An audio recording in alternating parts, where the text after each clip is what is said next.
My name is Anjli Raval. I'm the oil and gas correspondent for the Financial Times. My remit's pretty broad. I write everything and anything between Saudi oil policy to stories about the Russia-Ukraine gas crisis, but also trends within the US shale sector. So hopefully I'll bring some of that global perspective to our discussion here today.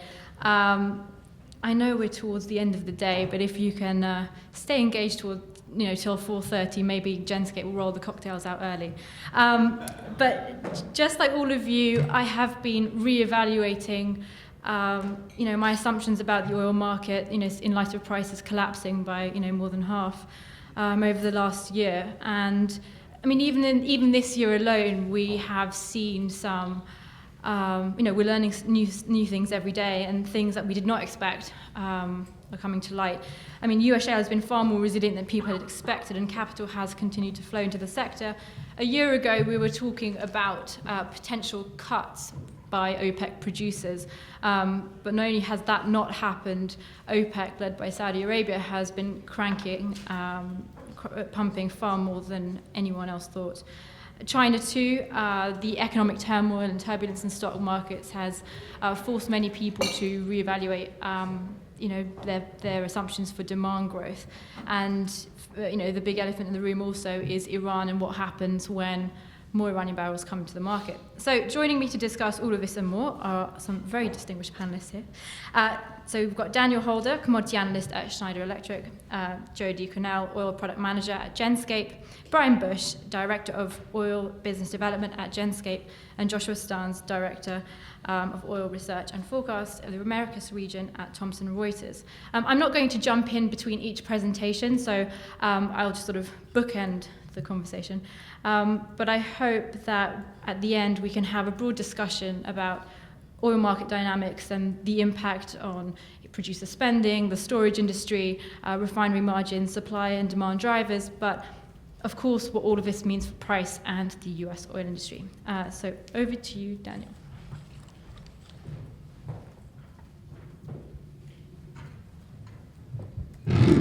Thank you very much, Anjli, and thank you very much, Genscape. Again, my name is Daniel Holder. I'm a commodity analyst at Schneider Electric. And before I jump into my presentation, I want to give you a little bit about my background and my company. So our clients are end users of energy, and they look 1 to 3 years out in order to make 1 to 3 final hedge decisions on their energy spend. That's oil, natural gas, and electric power. And so our team at Schneider is looking really big picture in order to understand where prices are going to go in 1 year, 3 years, and even beyond that. So I'm looking at 2 things today. The US as a leading global oil producer, and in general, the drivers of that marketplace. So this is a chart that you've all seen before. It's crude oil production. And the one question that I want to answer in this whole presentation is, where is US production going to go next? Now, that's a conversation that our entire panel is going to have. And so I want to look at several different supply and demand issues to allow that question to be asked and answered. And so, of course, in order to understand where production is going, you need to understand where prices are going. And you're very familiar with this chart. Roughly a year ago, things changed dramatically. And in order to understand where prices are going to go, you need to understand the supply and demand balance. So what has really changed and what's interesting about this chart is that you have the blue line is total world supply, the yellow line is total world demand, and the green bars are the overhang for each quarter. And so before about 2012, you had periods where demand was greater than supply and periods where supply was greater than demand. But since 2012, you've had overwhelming supply growth that's beyond demand growth. And in order to look deeper into that, I want to focus first on the demand side in the short term. So this is a chart of global demand elasticity for crude oil. And I won't go too deep into the nitty-gritty, but essentially the average elasticity over about 1 to 2 years is roughly -5%. And so that means if crude oil prices were to fall 50% from, say, $100 a barrel to $50 a barrel, then global demand would increase just due to that price decrease by about 5%. So what that means is that if we sustain $50 oil for the next 2 years and we have continued supply growth at the same pace, and the demand will be able to bridge that gap by the end of next year, middle of 2017. And that's simply global demand response to the price change. That isn't anything to do with the long-term trend in growing demand. But long-term demand is really a supply question, and I'll explain that in a minute. So this is OPEC production. The top gray line is total OPEC production, and many people have talked about it today and earlier in the presentations. So when previously there had been a low price environment or a crash, OPEC would respond by lowering their quota in order to balance prices, in order to maximize profit in the short term. Most recently, in 2008, they lowered the production quota and slowly increased production, even though they didn't touch the quota for several years, in order to balance that market and then stabilize it around $100 per barrel. But a year ago, prices started to fall, and when they hit about $90, we were expecting the OPEC savior to come and return prices to a stable level so it would be easier for folks like me to forecast prices. It was very easy when they were stable. My job was very cushy. But since OPEC took the opposite response and actually increased production, they've furthered the supply glut, and prices have fallen further.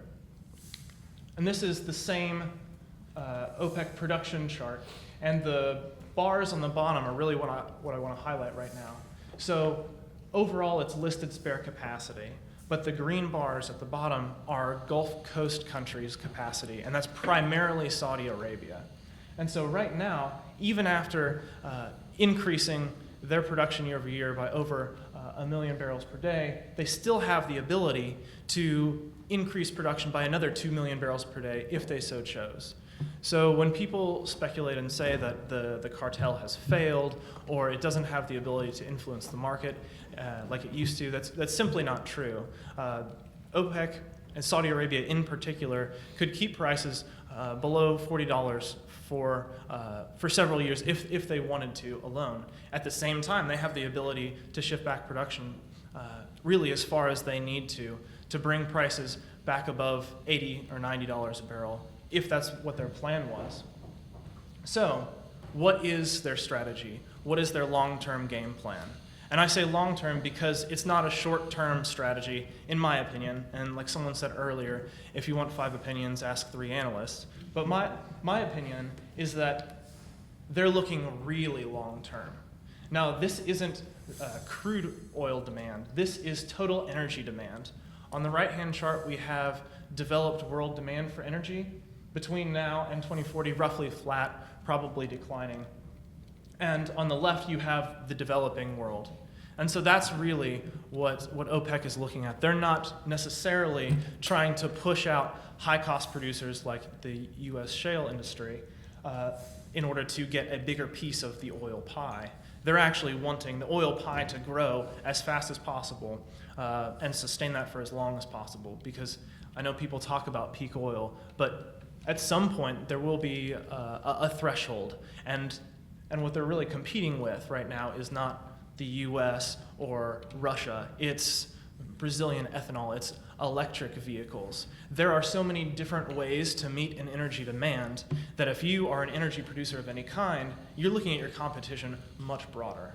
And so is OPEC, so is Saudi Arabia. So my expectation is that in order to meet the growing economy's needs in India, in Africa, Nigeria will be the 3rd largest population in the world by 2050, overtaking the US.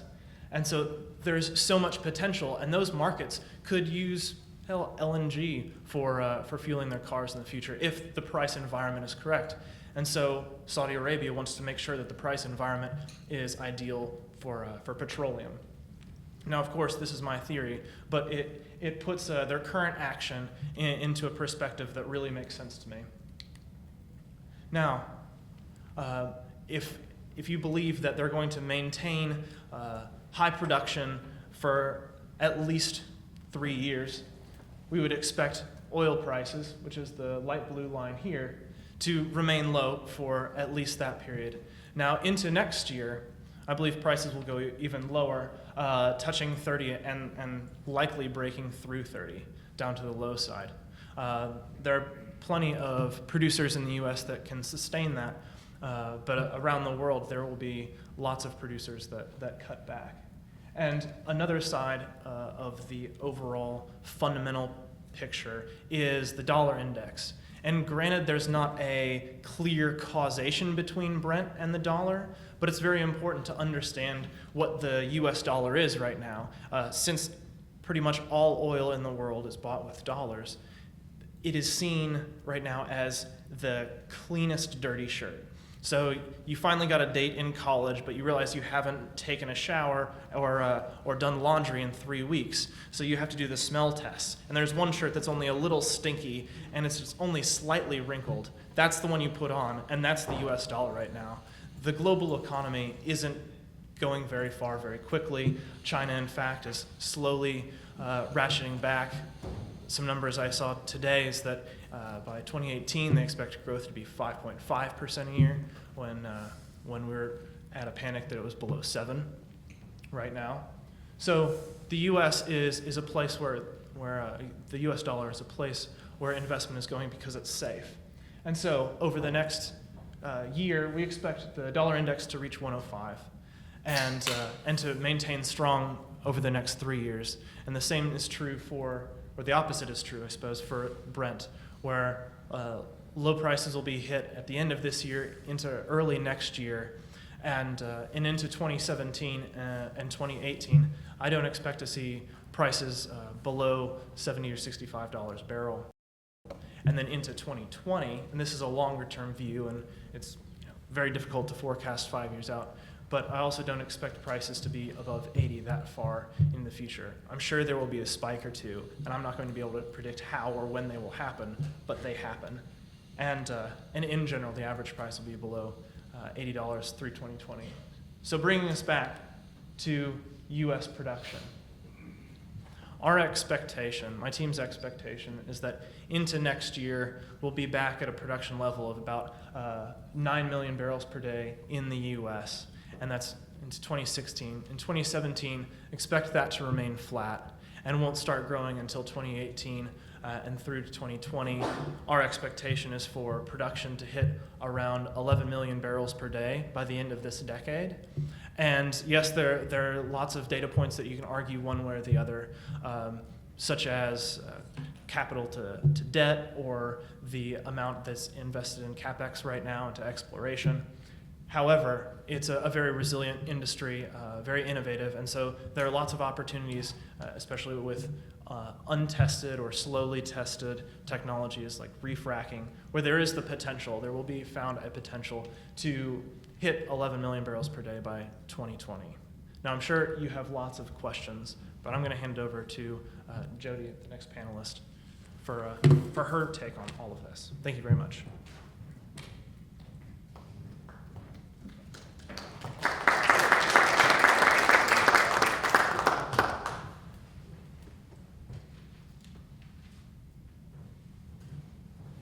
All right, thank you, Daniel. I'm going to follow up his presentation with a deeper dive into U.S. crude oil production and give Genscape's view on where we think things are going and kind of how things have transpired in the production side of the industry over the last year. So, talk about some of the implications to crude oil production in the U.S. Due to the low crude prices. Dive into some of the CAPEX reductions that we've seen across the industry, how much we've seen, and how that's ultimately impacting where we see crude oil production going. We'll also talk about the dramatic fall in oil rigs. We feel there's another dip coming. We'll talk a little bit about that. Also, the economics of these key shale plays are really being challenged at the moment. And, so we'll take a look at what those economics are and where we foresee more of these rig cuts coming from. What does that all mean for our production forecast? We're still expecting growth this year, but declines in 2016. Mostly driven by the hyperbolic nature of these shale plays and how they're declining. The base is declining very fast, and we'll dive into that and look at that. Somewhat offsetting those declines is efficiency gains. So producers high grading, moving to some of the best areas of the plays, the rigs becoming more efficient is somewhat offsetting the declines, but the declines and the reduced activity is so much that we're expecting production to decline into 2016. And then ultimately, what could change everything? What are some of the risks to our production forecast that I'm going to present? So we've seen a lot of CAPEX reductions across the industry. We follow around 250 different E&P companies and track them very closely on what their spend is as well as what their production guidance is going forward. So when you look at the cuts across the industry from 2014 to 2015, domestically it's been about a 36% cut in their capital expenditures. At the same time, when you look at their production guidance is up about 9%, which goes along with what we're forecasting going forward. There are two independent views of looking at production. Ours is more of a bottoms-up approach to well level production and fitting a type curve to new wells that are being drilled and things like that, forecasting rigs, all that culminating into a production forecast. But it does go along with what the producers are saying and what their guidance has been for this year. So spend down, but guidance still up. So still growing production, even though despite some of these cuts that have come through the industry. We're expecting another bottom in oil rig count. So rigs dropped off, and this is the oil rig count. Rigs dropped off very dramatically, more dramatic than what we had predicted. So the beginning of the year was our forecast for oil rigs going forward, and then you can see the corresponding forecast that we have currently, which you kind of saw oil rigs come back a little when we hit $60, but they've started to fall off again. And we're expecting another bottom the end of first quarter at about 487 oil rigs. So another 160 drop to come, and we've already started to see some of that happen. And then going through the forecast period, a little bit more activity coming back as prices incentivize some of those producers to move back into some of these plays, but nothing dramatic going forward. Just looking at rig counts over time, October 2014, we were at a high rig count. Now we're at levels that we haven't seen since July 2010. And no one basin has been immune to the rig count drop. So, when you look at all the major shale plays across the U.S., it's not like one area has fared better than others when you look at it on a percentage drop level basis. It's been between 50 to 60% drop since those peak rig counts that we saw. The Permian Basin has some of the most on an absolute level, but they weren't immune to the rig count drop either. And then just briefly looking at the economics of the various plays, when we look at our economics, that's really driving where our rig forecast is going. So which plays are economic in this current price environment, and where do we see rigs ultimately being deployed to or being drawn back from? We do it on a company level basis because every company is different. They have different cost structures. All those sorts of things vary across the industry. So what we're showing here is basically all the company economics for these various plays. And you can see that a lot of the economics are being challenged. A lot of these companies, have negative internal rates of returns in some of these areas. So they will likely not deploy any capital or any rigs to these plays. There's some that are still economic, but the highest you see really on here is not very much higher than a 30% internal rate of return. So the economics of these very prolific shale plays are definitely being challenged right now. So what ultimately does that mean for crude oil production in the U.S.?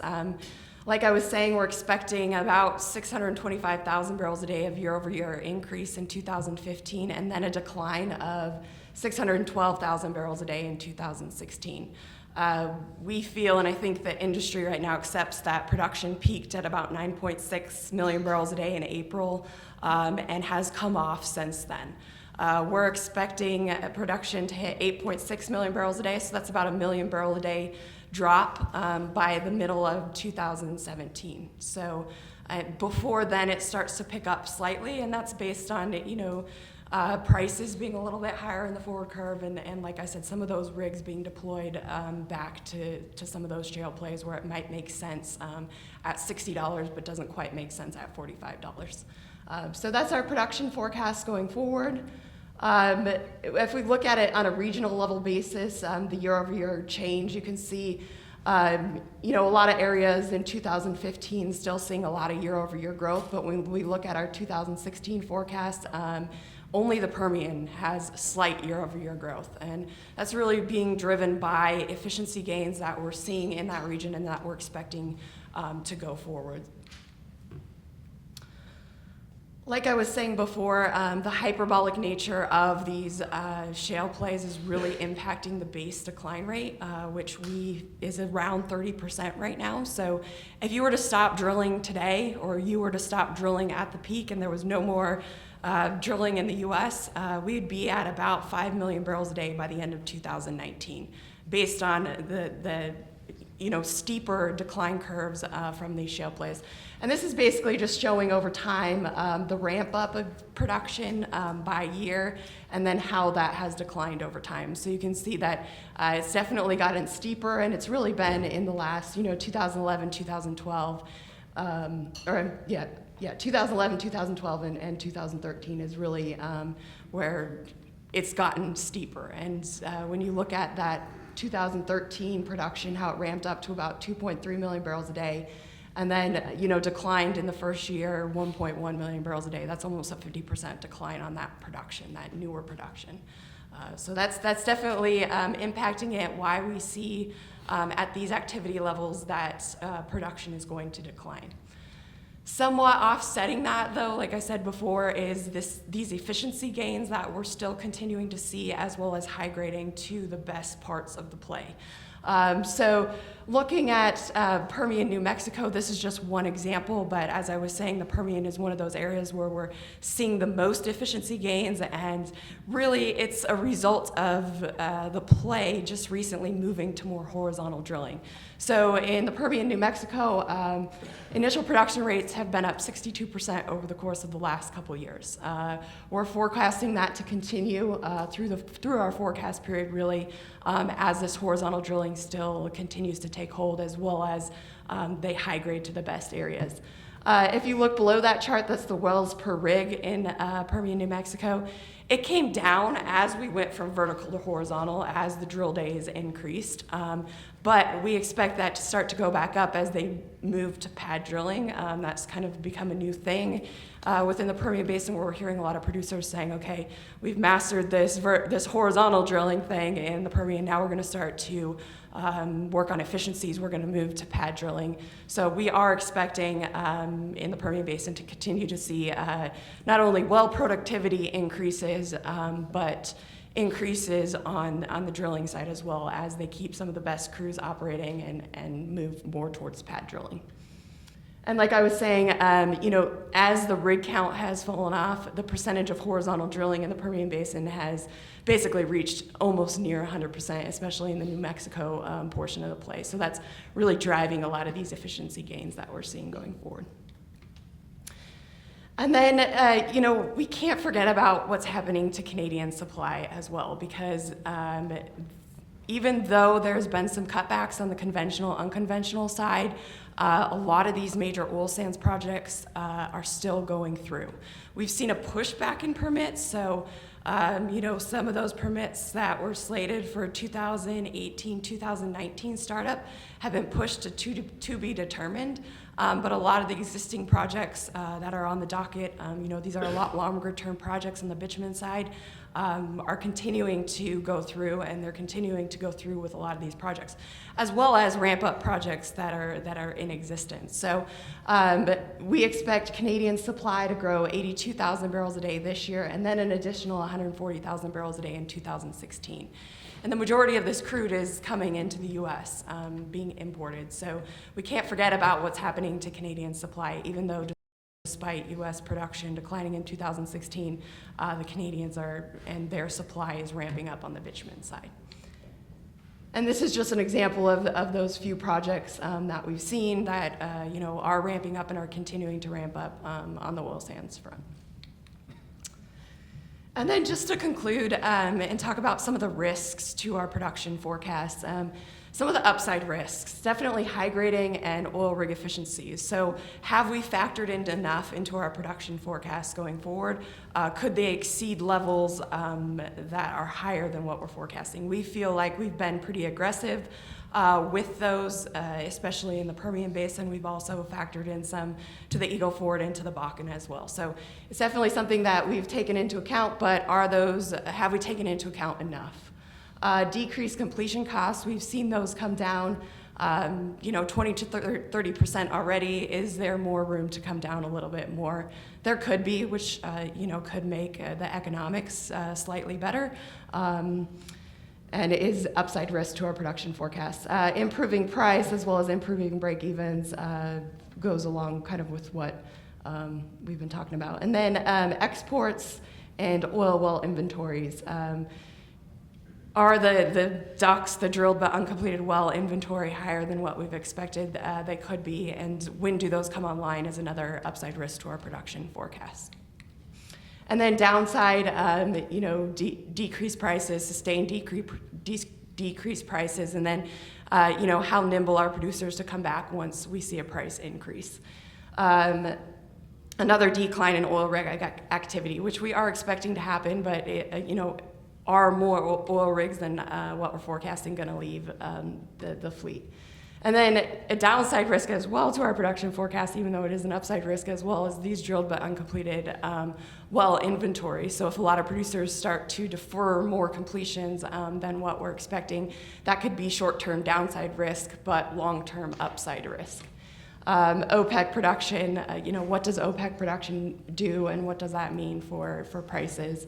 And then the Iran deal and what does all that mean for production? So that's just a glimpse of our North American production outlook and where we see production going and some of the risks to it.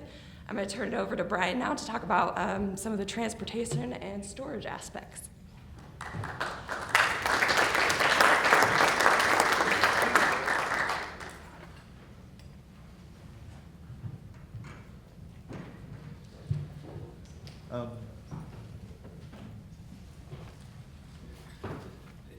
I've been around in the oil business one way or another for most of my life.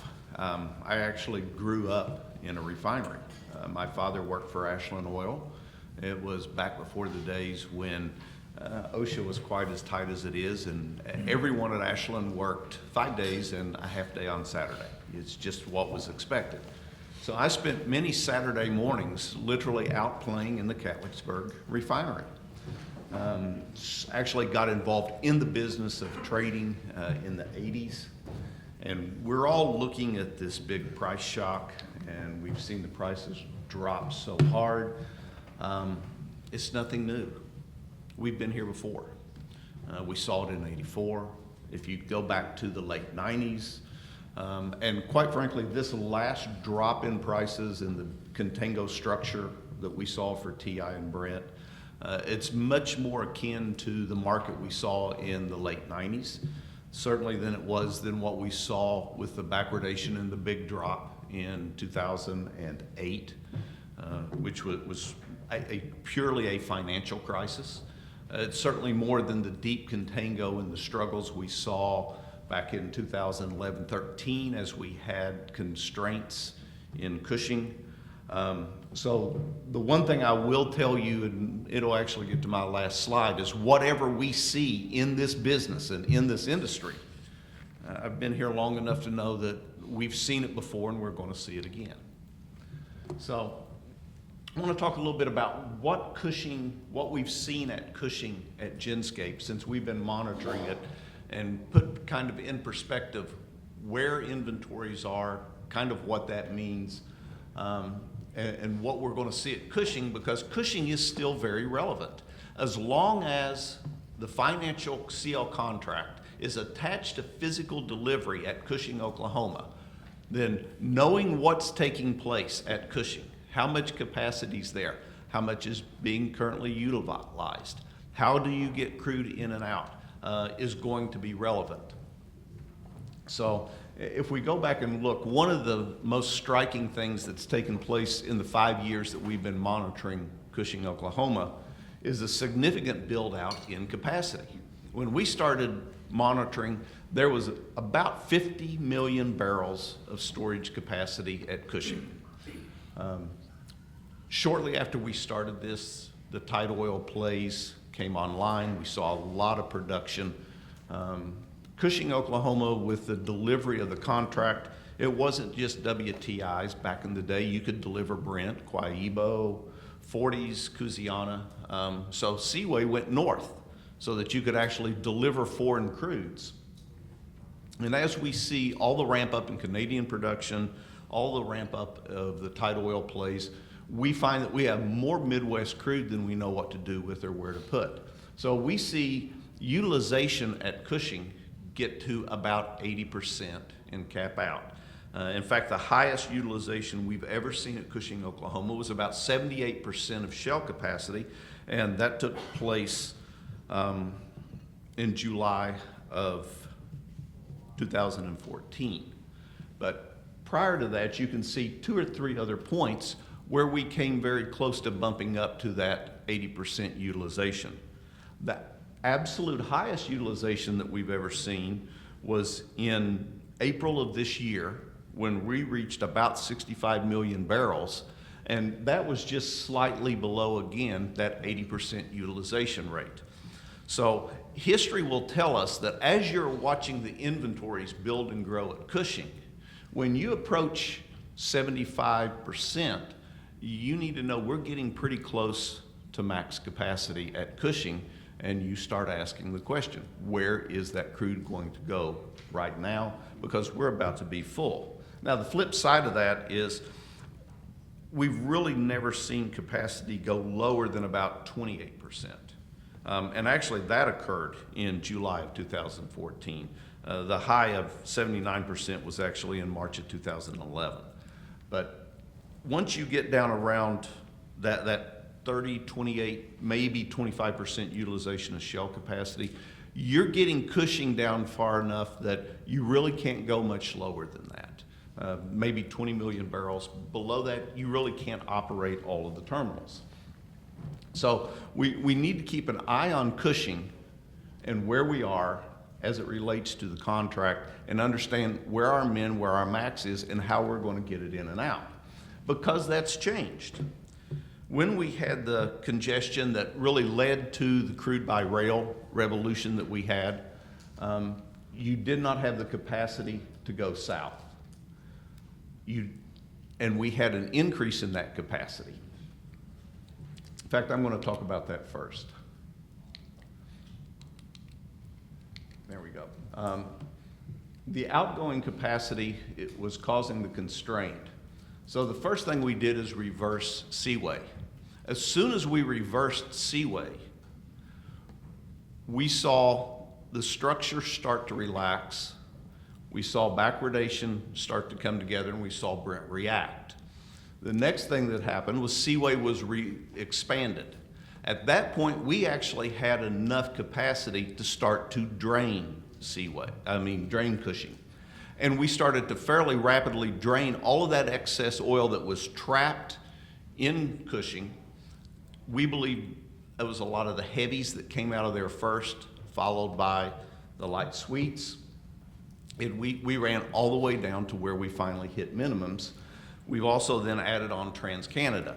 So if you go back to 2011 and look to today, you know, we've added almost 1.5 million barrels of southbound capacity out of Cushing.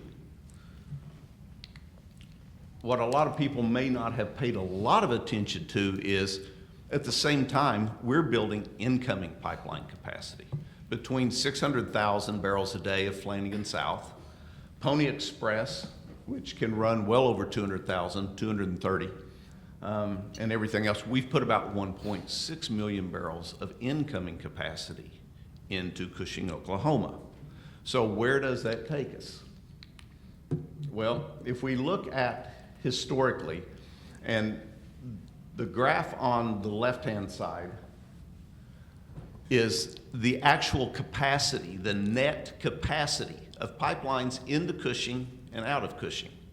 So if we go back and look in 2012, 2013, when we saw Brent WTI go to $28, we saw the WTI structure go into a contango over $14. We had someplace around 400,000 barrels of excess pipeline capacity to feed crude into Cushing. So if we fill up those pipelines, we don't have the ability to get it out. You can see the construction of Seaway, the expansion of Seaway, TransCanada comes online, and we get to the point where now we actually have more outgoing capacity than we have incoming capacity. We eliminate the problem, then we add Flanagan South, we bring on Pony Express, and TransCanada comes on, relieves some of that. Long story short, we now have more incoming capacity, excess incoming capacity into Cushing now than what we did back in 2012 and 13. So as we see the price curve start to move up to where really hitting the tight oil plays and expanding and the growth of crude happens again like we saw, we're going to be in the same position at Cushing again. So watching those production levels, watching the pipelines, are we running those incoming pipelines at capacity, is going to give you a leading edge on, okay, even if we don't have storage economics, but we're starting to see Cushing build, and we see the incoming pipelines starting to fill up, then you could very well have a repeat of the same type of contango and TI Brent relationship that we saw back in 2012, 2013. This is the reason that looking at the fundamental data and putting that into the analysis with all of your other stuff is so critical, because the technicals, all the other, they always come back to the fundamentals. So if you look at where we are right now, there's not enough production. You saw Jodi's forecast. I'm really not worried about Cushing filling up. And in fact, we're starting to see Cushing drain. We're probably now about 10 million barrels off of the highs that we saw at Cushing. That's not a problem for us. Number one, we're still increasing capacity at Cushing. We've got about 3.8 million barrels of construction that we know of right now. And by mid-2016, we're going to have 90 million barrels of shale capacity at Cushing, Oklahoma. So we've got excess capacity. If you consider 80% of that, we'll be able to store 72 million barrels at Cushing. But we can also go south. We're well enough connected now that our utilization at the U.S. Gulf Coast is significantly less than what we see in Cushing, Oklahoma. And we're seeing an enormous amount of build out and construction in the Gulf Coast. So where we used to look at Cushing as this hub in the center of the nation, it was the pricing hub. We had crude going north from Basin, Seaway. It was a collection point. Not much of it came back to Pad 3. Most of it went to the Midwest refiners. Now that dynamic has completely changed. And in one way, you can look at Cushing and the infrastructure around it as just a large extended tank farm for the Gulf Coast refining complex. So it makes sense that there is no longer storage economics that really work at Cushing. So we've seen crude start to migrate. And if you look at where we are at all-time highs in storage, significantly all-time highs for PADD 3. This was even before today's stats came out. We put another 5 million barrels into storage in the U.S. Gulf Coast today, just along the Texas coast. Most of it in Houston. So what Genscape monitors is not all of PADD 3, it is the Texas Gulf Coast. And we look at Houston, we look at Corpus, we look at Beaumont, Port Arthur, and we actually split this out further so we can tell you how much inventory is operational inventory at the refineries, how much of it is sitting in terminals. So if you look at utilization, we're not even close to tank tops anywhere. We're not even close to operational capacity. So the fact that we're starting to drain crude out of Cushing and where it's going is to the Gulf Coast. And we're continuing to expand the capacity of the Gulf Coast. Picture, that's Echo Terminal. It just went live into operation in August of 2015, 6 million barrels of storage capacity there. But these two graphs are at each of those three regions we monitor. And this is the current capacity construction that's going on right now. So everything you see where it's come down, that's storage that has already been completed and gone online. Right now we're looking at almost 18 million barrels of current construction. We've got new terminals that are being built in Corpus on the water to help facilitate the move of Eagle Ford and Permian crude coming down Cactus and the other lines out of the Eagle Ford field to go onto water, whether they move to Houston, Louisiana, or around to the East Coast. So we're really building out storage infrastructure in the U.S. Gulf Coast, and that has to be seen together with Cushing. Cushing and the Gulf Coast, they are one system now. And if you look at Cushing without paying attention to what's going on the Gulf Coast, you're missing the picture. And vice versa, you can't look at just the Gulf Coast of the refining complex without understanding what is backing it up at Cushing and where is that at. So if we were to look at how this has turned around from being a northbound move of crude out of the Permian into Cushing to the refining complexes over the years to a southbound migration, and you can look at all of the pipelines that's coming directly now into the Gulf Coast from Texas production, West Texas production, as well as what's coming down being stored, then we see a very large migration of barrels south. So when you look at it, everything that's coming down from Canada as inventories have dropped, and as inventories have dropped in PADD 2 and dropped sharply at Cushing, Oklahoma, you'll see that almost on a barrel for barrel basis, they found a new home in PADD 3. So what we've seen is as the storage economics and the structure have changed so that it is no longer economical to put it in storage at Cushing because of structure, it's made a lot of sense to take advantage of the transportation when it was cheap. Let's move it closer to the refining complexes where it's ready to go. So those systems now, Gulf Coast, Cushing, they're one big system working together, and we need to start analyzing it and monitoring it that way. So that's kind of where we are right now and where we're going. The other thing I'll just throw out kind of for comment and thought process, because I've seen it turn up 2 or 3 times in just chat rooms and some places like that, is what about Capline? And somebody mentioned it earlier today. You got this huge 40-inch pipeline, 1.4 million barrels of capacity to move crude north, and Marathon's operating it.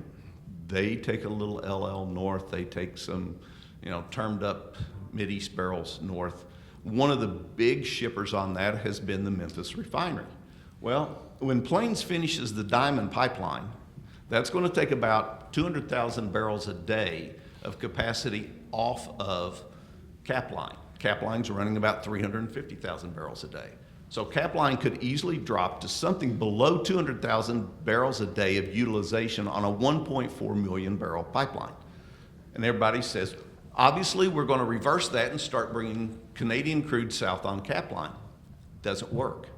You don't have any way to get the crude to Patoka to inject it in the first place to move it south.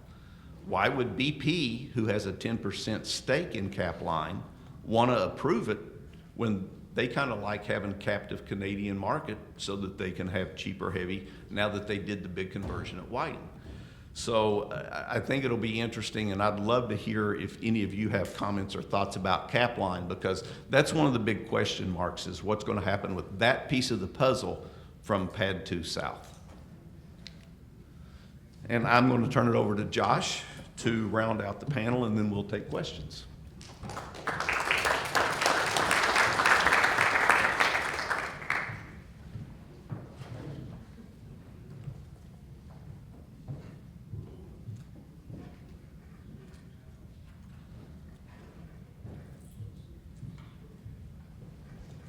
Thank you. Since I'm going last, some of this is going to sound a little familiar, but I will try not to belabor any points and hopefully bring it together and put some slightly different spins on it.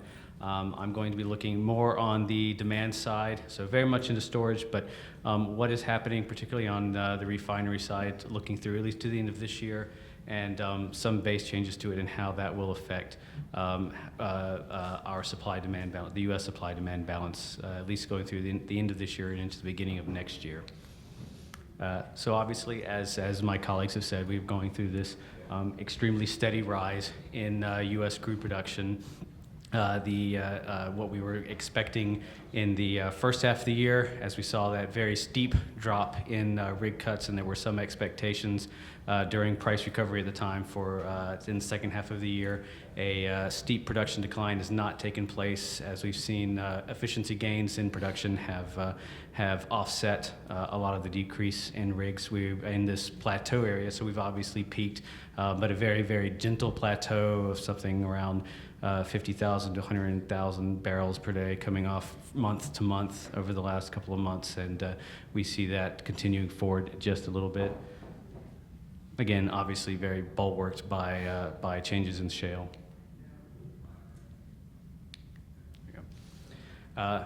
At the same time, import levels are holding generally steady. You know, we have been through a declining regimen of imports, more or less in line with the increase in production on the U.S. side. But the total U.S. supply balance has been fairly stable, with just a change between import needs, import supply and production, and U.S. production supply.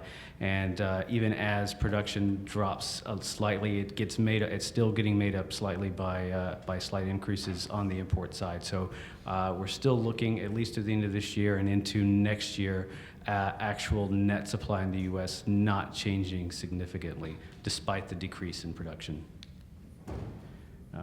The main thing that's changing, of course, is the actual makeup of what's coming in, not because of the as has been talked about quite a bit, because of the light makeup of U.S. production. We've seen a transformation over the last several years from a heavy focus to light getting pushed out, and particularly in Pad 3, you can see a growing increase in heavies, and those heavies, as we're getting as we're switching, our import needs again are starting to get pushed out, more in favor of mediums, but there's still a much larger contingent of the actual import pool than they were last year, and the continued movement of heavy crude, primarily Canadian heavy crude, into the U.S. Is continuing to keep our supply balance actually not changing that much.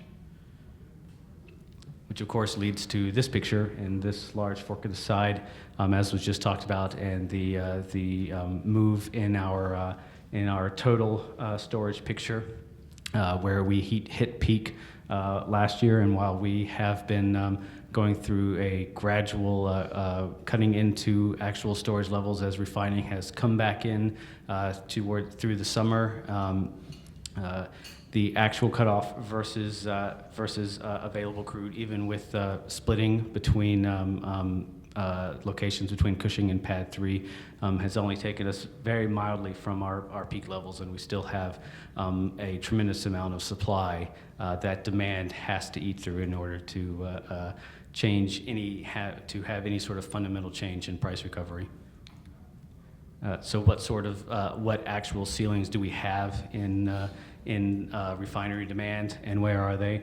They're not that high. There's not a tremendous amount more that current refinery capacity can do to offset current supply levels. You can see where we are not quite at, we've hit peak refinery actual utilization a couple of times in the 2000s, and we haven't quite hit there recently, but we've touched our head against it a few times in 2004 or 2014 as margins were very, very, very good, particularly in the Gulf Coast. And after a slight retrenchment, once crude prices started to come down at the end of last year, utilization began to move up very, very quickly through the second and third quarters of this year to offset the very large storage overhang, and as a side effect of some still very good margins in the Gulf Coast. But there's only so much higher that they have to go. There's probably not much greater utilization, particularly in the Gulf Coast, available that is currently untapped. And with regular maintenance schedules, it can come down. Now, also tying in with some of the changes we've been seeing in actual import quality levels, we can also see, partly because of the changes in crude from our historic import grades to our domestic grades, change in focus in the Gulf Coast, less and less gasoline being made, more and more diesel fuel, but in general, utilization and actual yields have, even with the change in available production, haven't shifted that much. It's really another side effect of our actual supply pool more or less remaining stable. Which you can see here, supply and demand not exactly balanced, but not enough. But there's not enough headroom to really cut into our regular storage, which you can see there. We've obviously, as they've been talking about for some time, we've tilted very heavily, after being very heavily on the demand side, tilted very heavily on the supply side, and our domestic demand, the ability for domestic demand to cut into that is not growing anywhere near as quickly. So this is the current state of play. We can see particularly the beginning of this year and some of the areas that caused our giant storage overhang supply surplus at the beginning of this year. And though we have started to move back into a temporary negative balance, we believe that is temporary.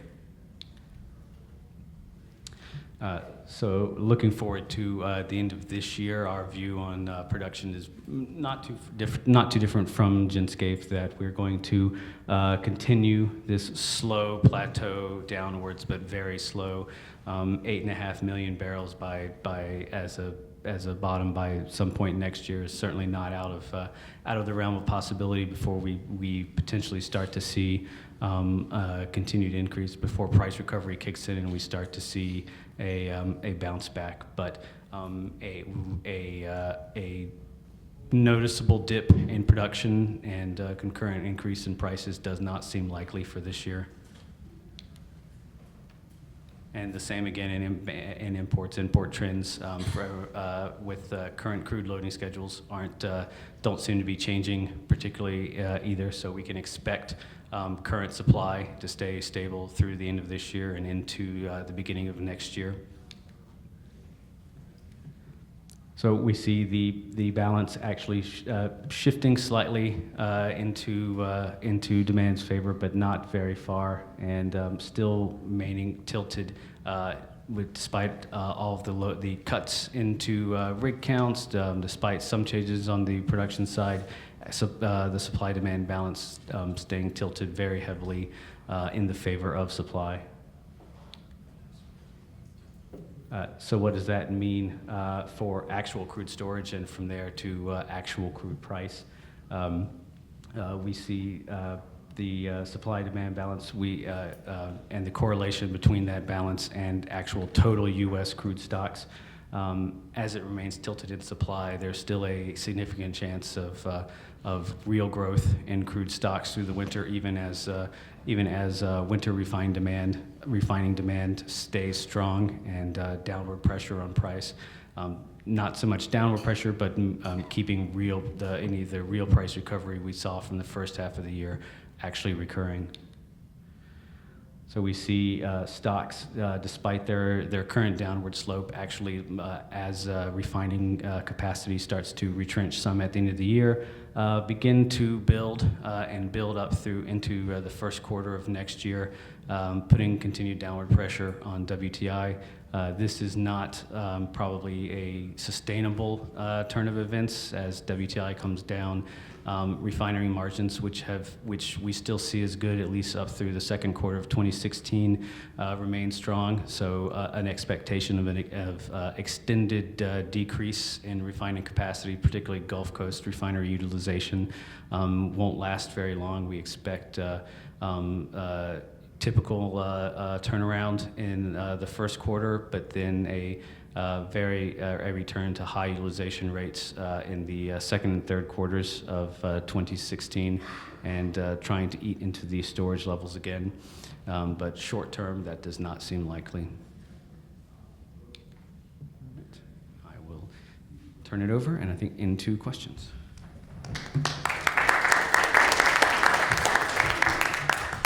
Thanks very much, everyone. So now for the fun bit, I can see some of you start to sort of drool and things. So we're really excited to get questions from everyone. I may start off by asking one, maybe to Daniel initially. So crude returning to $100, are we done forever? Forever. We might see it, but like I said in the presentation, don't expect prices to average above $80 in the next 5 years, and likely $100 for another 5 years after that. But that is also a really long way into the future to understand. Definitely not while we all have our current positions. Sure. Does anyone else have anything to say on price? Okay. Any questions from the floor? Yep. So ahead. Yeah, this is for Daniel.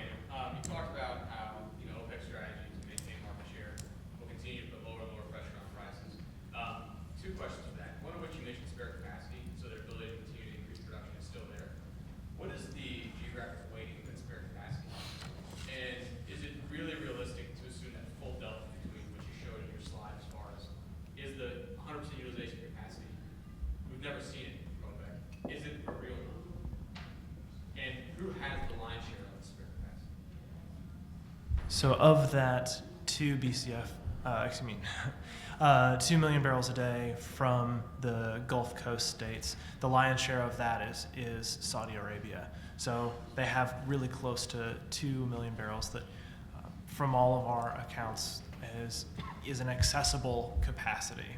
On the total OPEC production side, there are a lot of uncertainties. One that was mentioned by a couple people is Iran. Yes, there is the likelihood that they will continue to, begin to export up to, say, 500,000 barrels by the end of 2017, but also it's not a very friendly country to external investors. And so even those assumptions might be pushed off into the future. So there's uncertainty about that, even though people see it as a certain future. But then you have other swing OPEC producers like Iraq that if some of the ISIS conflict goes into the wrong regions, then we could see even recent gains in Iraqi exports to decline. So there is a lot of uncertainty in the total OPEC number, but as far as what I believe is certain is that the Saudi control over that final number is pretty high. And based on the recent drawdown in strategic reserves from Saudi, how long do you think it realistically keep oil at $35 or $40? So I would say that it's less about the strategic reserves and more about their budget that would potentially get them to cut back. And so they've historically been a very fiscally conservative country while building a financial surplus. But they've also, over the last year, spent, $70 billion in foreign reserves. So that would be the tipping point, less so much about spare capacity, because the break-even price in Saudi Arabia is lower than any point that anyone has said that we'll hit. It's lower than $20 most likely, 15 some people say. So there is the ability to bring on more production from Saudi. It's not infinite for sure, but I expect the numbers on that chart. Yeah. I mean, just to add to that one point, I would say that even though I think officially 12.5 is their max production capacity, most people don't believe they could go beyond 12. But in terms of like people I've spoken to and other, a lot of analysts say they would struggle to sustain 11.5 for a long period of time. Still sticking to sort of the Saudis, just to go to Jodi, do you feel that they've deterred investment into expensive oil? I mean, that was sort of part of the strategy. And if so, what does that mean for the US? Because in terms of where US shale stands, in terms of the cost curve versus other forms of, expensive production, Arctic, deep water, what does it mean for the US? And if it doesn't, then is it more to do with other forms of expensive oil? Yeah, so, of course, like I was showing before, the internal rates of return or the break-even price for a lot of the shale plays within the U.S., at this price level are being challenged. So if we continue to see, more Saudi crude coming to the market, keeping prices depressed, I think we're going to continue to see a struggle by lots of the U.S. producers to continue to, drill in these plays.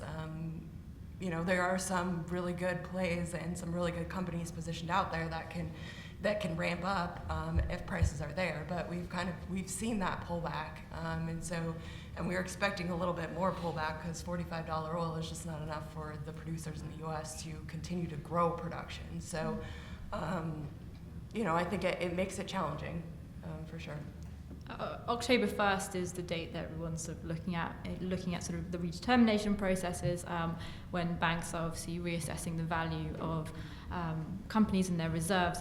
Are we expecting a wave of bankruptcies? And if so, what does that mean for production? My understanding is that most of the production is held within the reserves of a very small number of companies. So I'd like to just get an understanding of that and what we should be expecting. Of course I don't know if we'll see a huge wave. There's definitely some producers who are challenged out there. So I'm not sure we're going to see a big number. There's a lot of, acquisitions kind of happening and things like that, where, the smaller players are getting consolidated. Maybe some of those who are struggling are getting consolidated, but, we don't really evaluate companies' financials and things like that. So it's kind of hard for me to say, but I don't think we'll see a ton. Okay. Any more questions from the floor? Over here. That's a question for Jodi. I was curious if you guys studied or analyzed, how structural or sustainable some of these drilling efficiencies that we're talking about so much are. Ones or if rig activity picks up, and what the impact may be if these efficiencies aren't so sustainable on that U.S. production. My point being that pad drilling you hear a lot about, and a lot of the flatlining of the forecast we see related to efficiencies are going to continue to grow.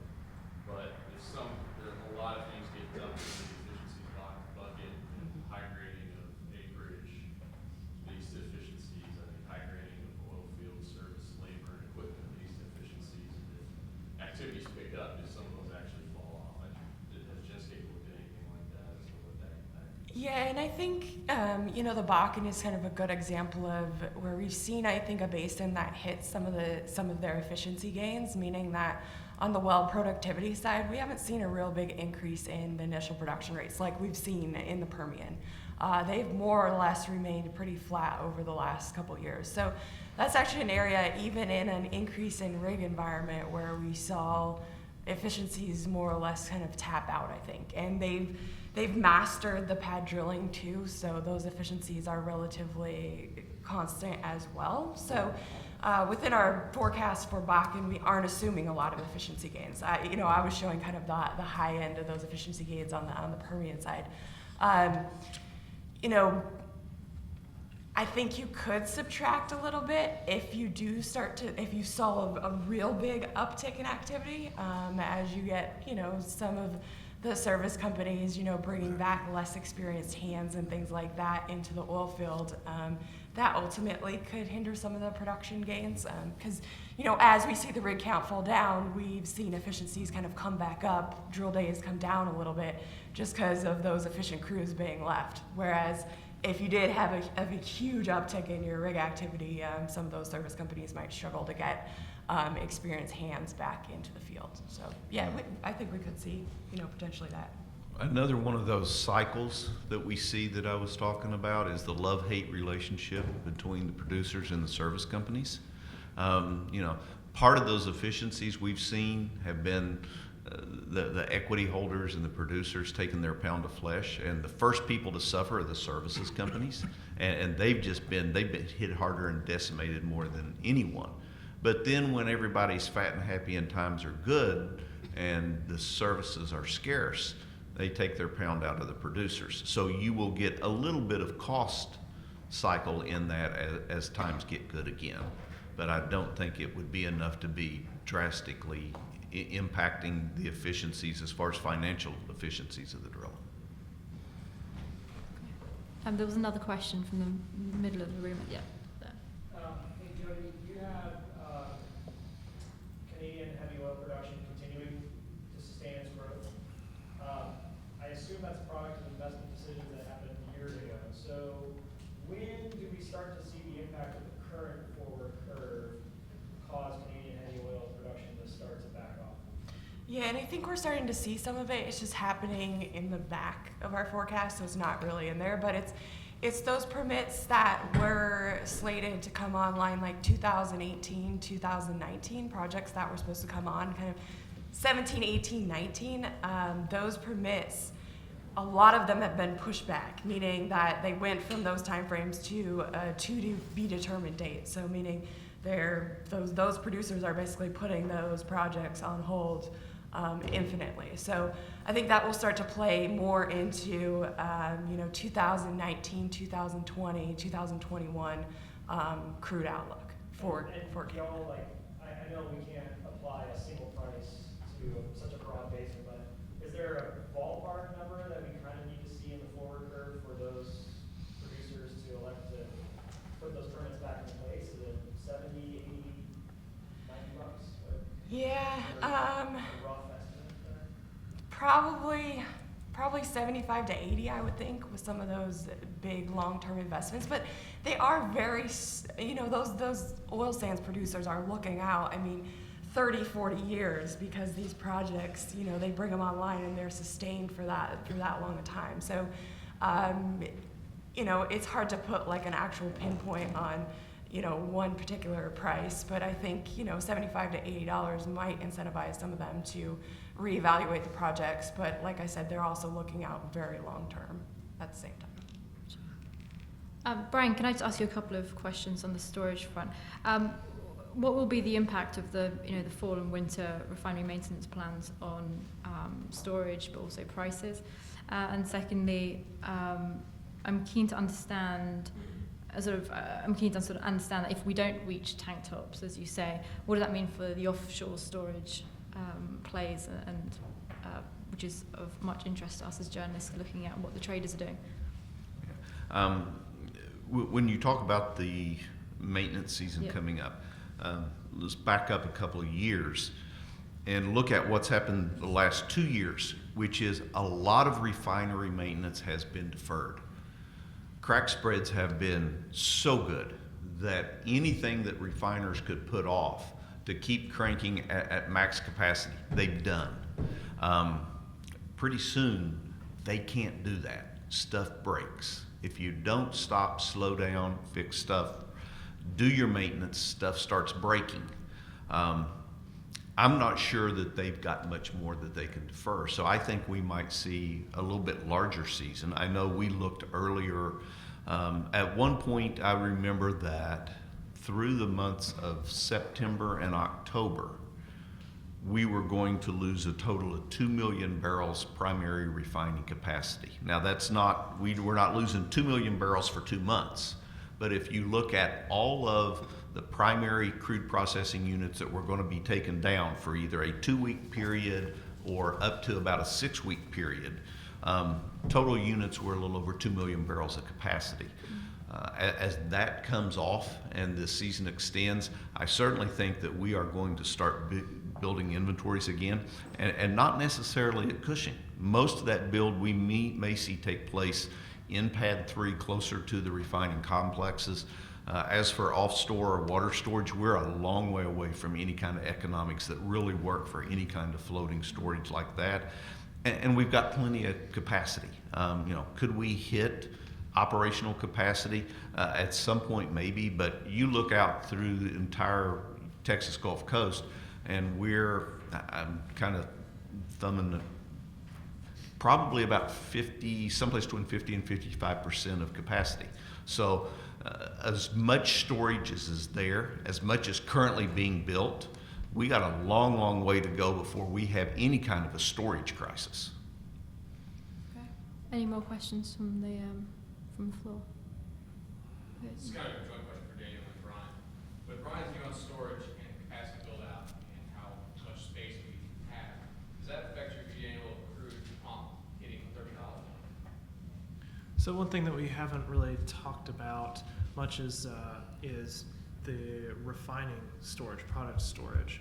And if you combine those numbers with the crude storage, that has continued to build. Huge. It's continued to build. And so that also brings on another question of total global demand.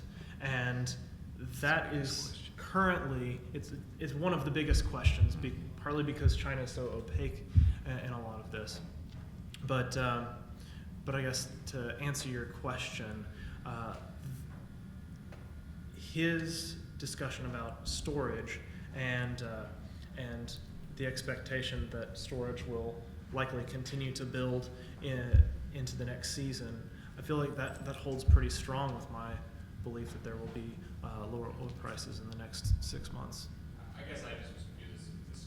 From Brian's point, it sounded like we have lots of capacity pushing, and we're not going to get to that either for some level anytime soon. And for me, my point of view is, in order to get to $30, that's kind of something that there's no more space cushion for WTI. Mm-hmm. I think it's more, regardless of whether you see storage building at Cushing, on the Gulf Coast, or some of the other areas, as long as we continue to see things like we saw today with the 5 million barrel build U.S.,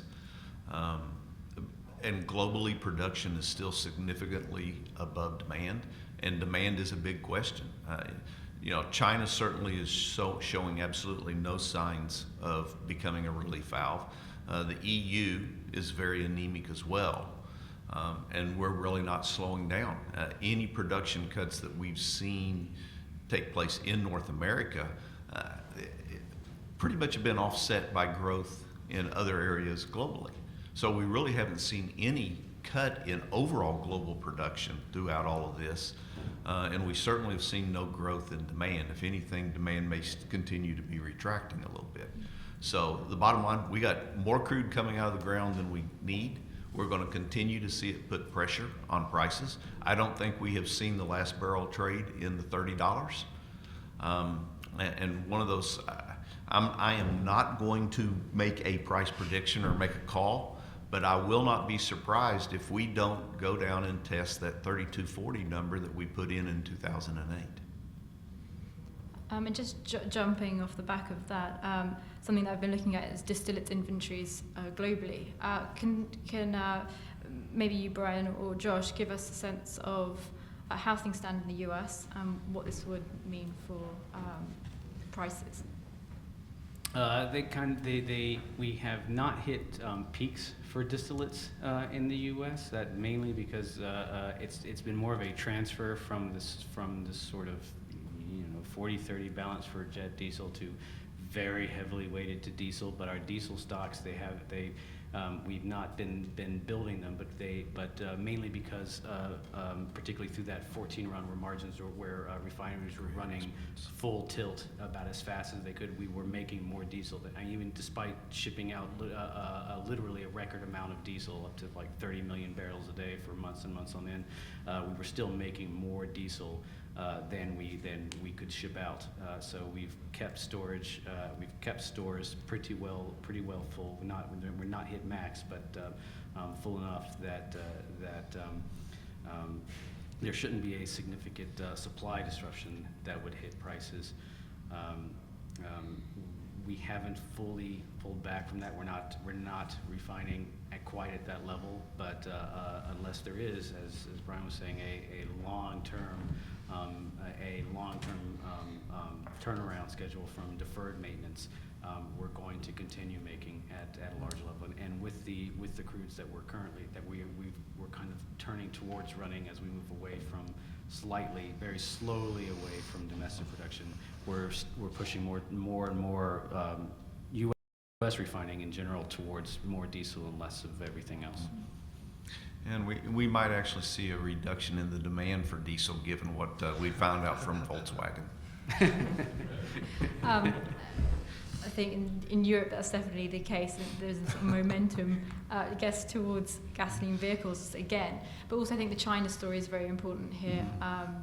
And I'd be quite keen to understand how you all are looking at the China growth story and what it means for oil demand broadly.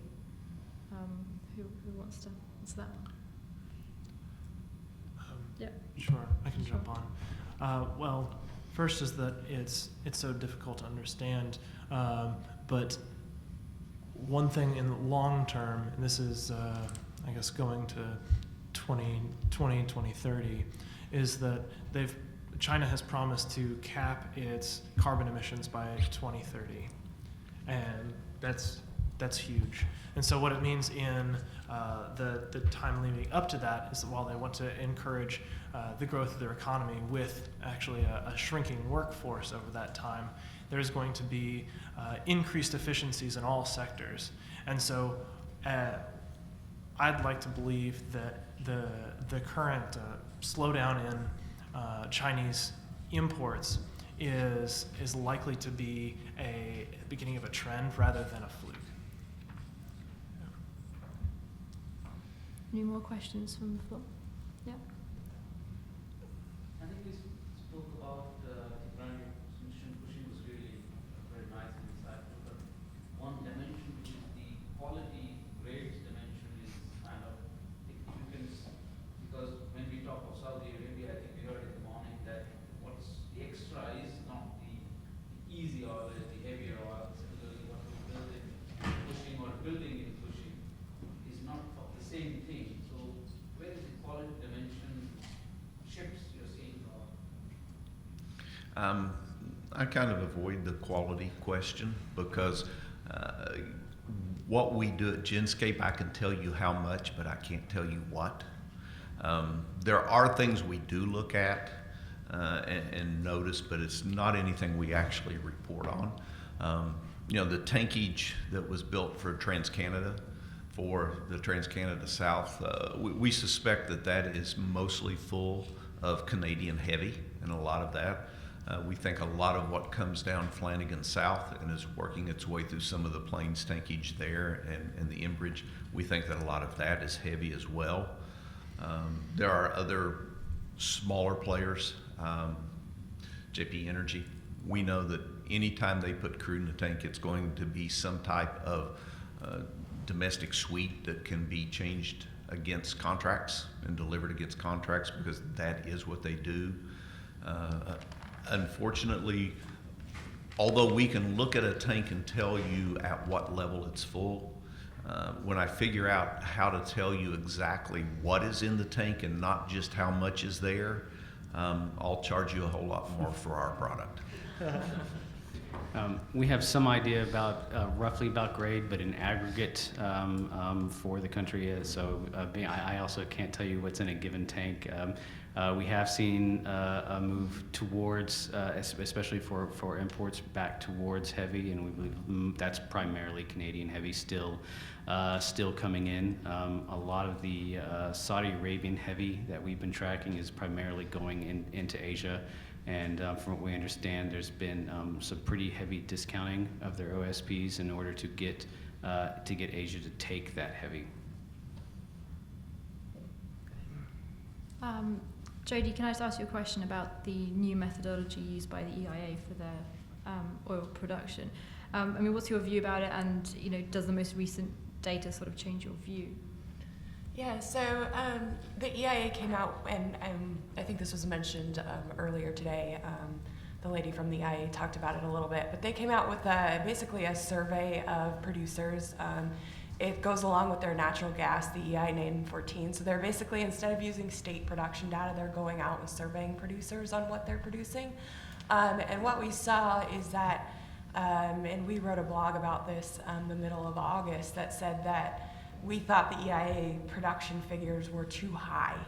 They were at about 9.7, almost 9.8 million barrels a day in April, and throughout basically the beginning of 2015, we thought those numbers were a bit too high, looking at the data that we look out on the state side and how we forecast production. So when they came out with this new survey methodology, they revised down all of 2015, and it came almost right in line where our production figures were.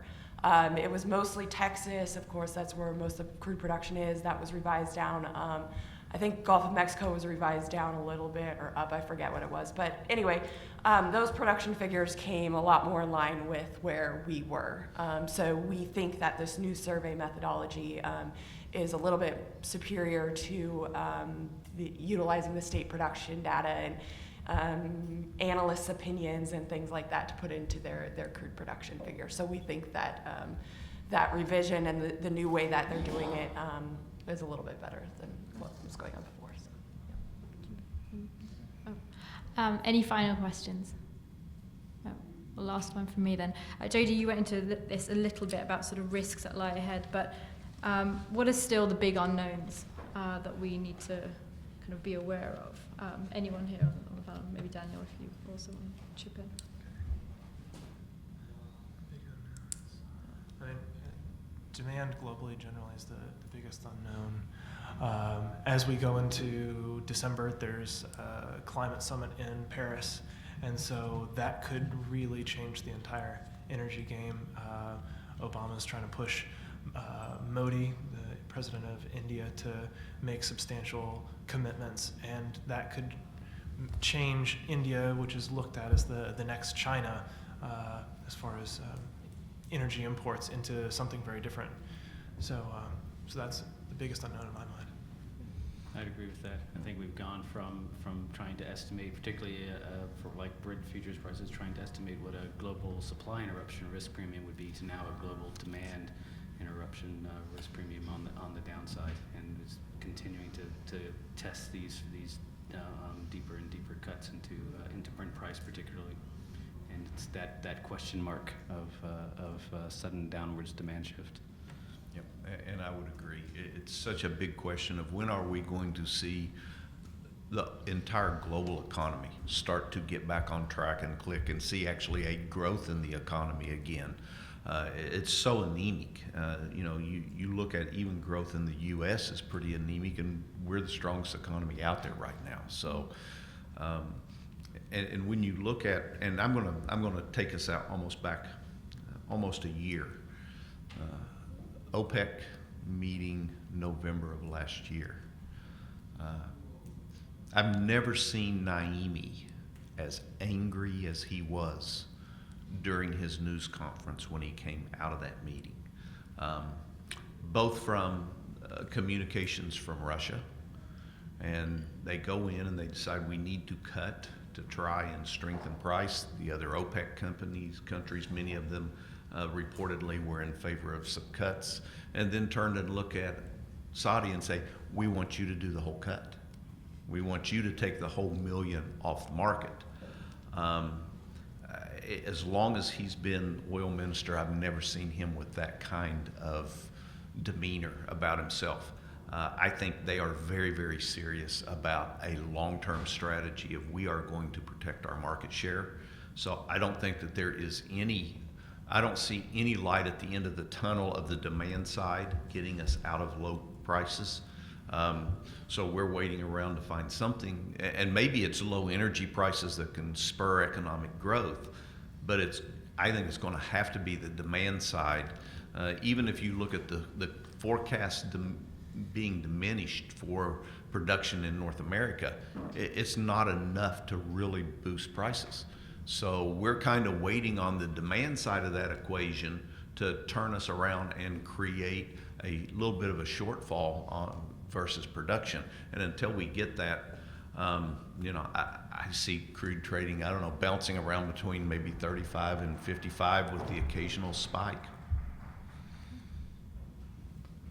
Any more questions? If not, then we're done. So thank you very much. Oh, great. Thank you.